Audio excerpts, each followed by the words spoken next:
So I think we all agree that performing the hand-sewn anastomosis is the most challenging part of a thoracoscopic EA repair. And wouldn't it be great if we had a method to perform a secure, good, reliable, fast anastomosis instead of sewing it? And of course, you've heard Bethany Slater and others talk about magnetic anastomosis. Now, the thing is, I think that we're morally obliged to test these devices rigorously in an animal model before we use them in a human. And the problem is, how do we do that? Lots of people have tried that and used animal models with feeding tubes or other devices, complex devices, to allow the animal to feed.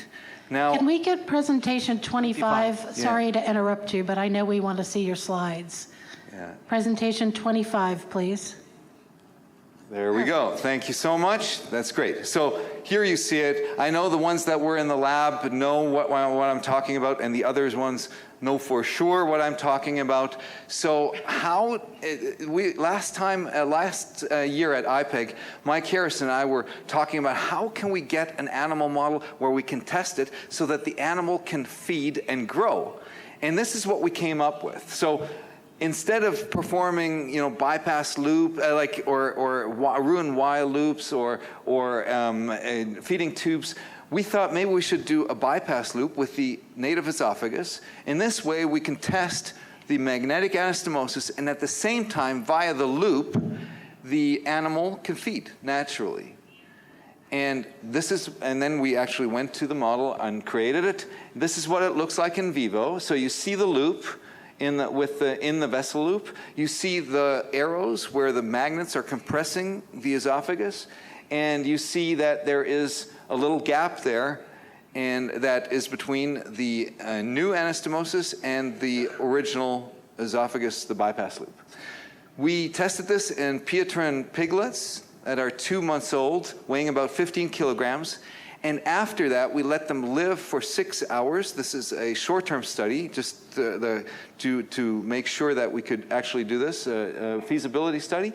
And then after that, we tested the patency of the entire construct, the burst pressure to see if there's any leak, and finally what it looks like in the inside, even though we knew that it was only 6 hours.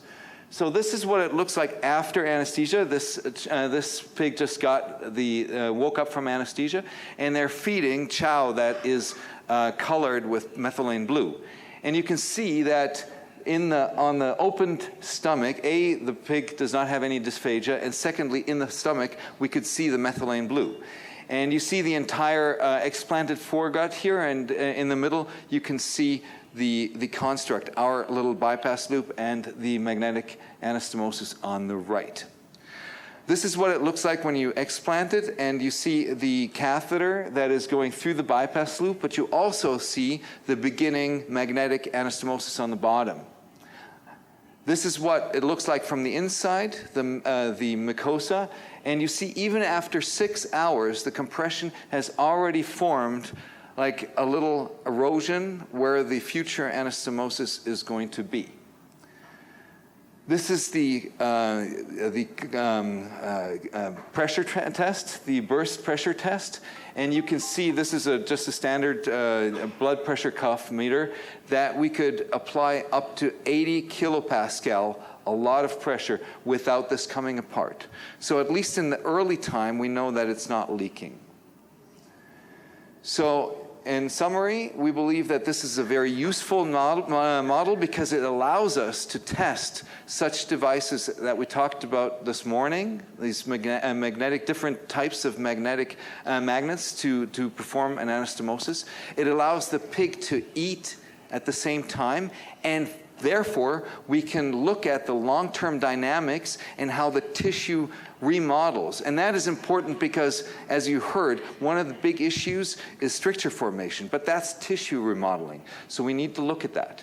And we've gone a little bit further in our next study, where we let the pigs live up to 12 days. And this is actually what you're going to see is the contrast esophagram of the pig after 12 days. or actually here it's 10 days, and you will see that it contrasts the bypass loop and the anastomosis. I don't know if this is actually running. Can you maybe click on it? And our next phase the next experiments that we're just planning now is going to look at these pigs over 1.5 months and actually taking a stapler and cutting the bypass loop so that we can test that our magnetic compression anastomosis is patent and actually works. Thank you very much.